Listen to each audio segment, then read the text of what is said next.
I want to thank the chairman. I want to thank both of you for your service to the country and your families as well. Appreciate it. I would like to ask you, Secretary James, about the Haven Well situation in Portsmouth that you and I have talked about. The PFC contamination of the groundwater in Portsmouth, New Hampshire. This is something that I just have a couple of questions on. The Air Force submitted a report last September and found that as of September 15th, there were thousands of service members, both active duty and guard, as well as civilians that may have been exposed to the PFCs there. And I just wanted to get the update on what the plan is to contact those individuals. And then as a follow-up on this, the City of Portsmouth also just submitted recently a proposal to the Air Force on how to clean up the contamination at Pease. And I understand that was submitted 3 weeks ago.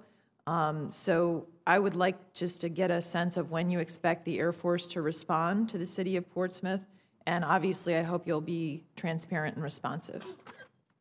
On the second point, Senator, I'm going to have to go back and check with our Assistant Secretary for I&E just to see where that proposal stands. So okay. I have not seen that proposal myself. If you can submit just when you expect to respond for the record, that would be helpful. Thank you. I'll do that. And you're right. You and I have talked about this. And sometimes as we as a country and as a military, in our efforts to protect people, sometimes communities get contaminated to a certain degree. And we regret it, and we stand by it, and we are prepared to take the right action and clean it up. So we have notified airmen, including former airmen, of what has happened so that they are aware of it, and that occurred, if I recall correctly, by mid-December, so that happened some time ago.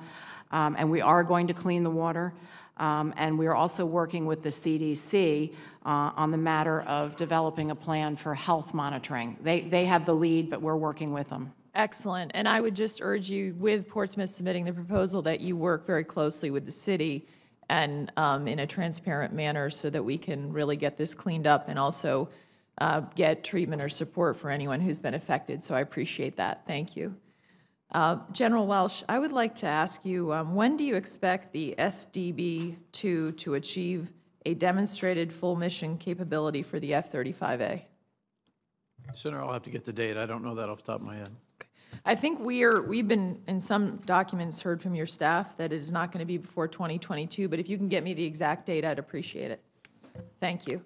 I would also like to ask you, I know that Senator McCain had asked you some questions about the A-10. How many A-10s will be grounded in FY 2018 due to unserviceable wings, and also how many in 2019? Senator, our intent would be for none of them to be grounded for unserviceable wings. We have A-10s that are in the fleet. We need to keep flying. Excellent. I'm glad to hear that. And so, as I understand it, there needs to be some work done on the A-10 wings. And so, does the Air Force plan to submit a reprogramming request to ensure that that support is there, because I understand there's going to need to be some work done or some enhanced wing assemblies.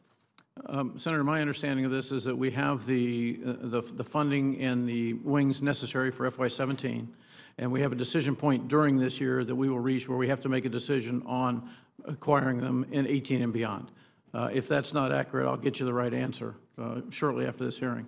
Well, one thing I understand is that there are 110 more wings that are needed.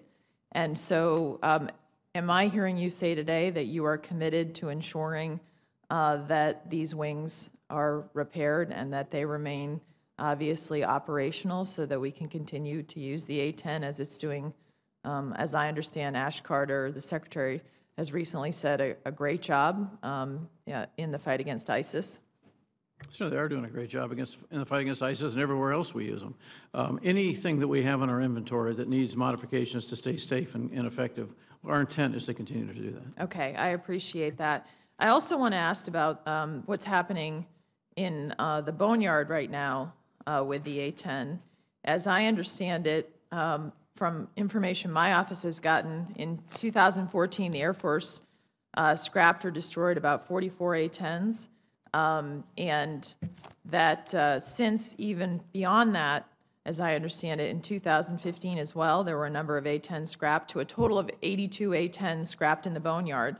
And the cost to destroy one of these A-10s is, as I understand it, $15,500 per A-10. So one thing I'm concerned about, as we have the A-10s out fighting the battle against ISIS, we have the Air Force spending about $1.3 million in the last 2.5 years destroying A-10s.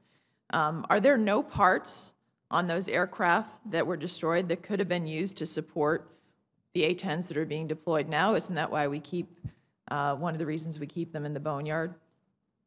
Senator, the word destroyed is, I'd have to define that. I don't know what that means.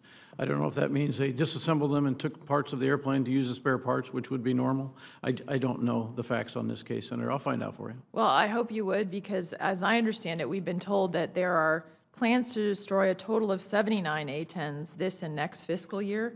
And what I would like to understand is if we are destroying these A-10s, is this being done prematurely, number one, given obviously the concerns we have about the close air support capacity, and also the concerns that we ensure that we are getting the right parts to keep our flying A-10 fleet in really full maintenance operational capacity. So can we make sure that we get an answer to that? Yes, ma'am. We'll get you an answer for that. There's certainly no intent to not have flying airplanes fully serviced with spare parts. So I doubt very seriously if anything's going on that's causing that to happen. But I'll get you the facts. I just don't know. Well, I appreciate the follow-up on both the wing issue, which is critical to make sure that our A-10s keep flying, and also on the boneyard issue. So thank you, General.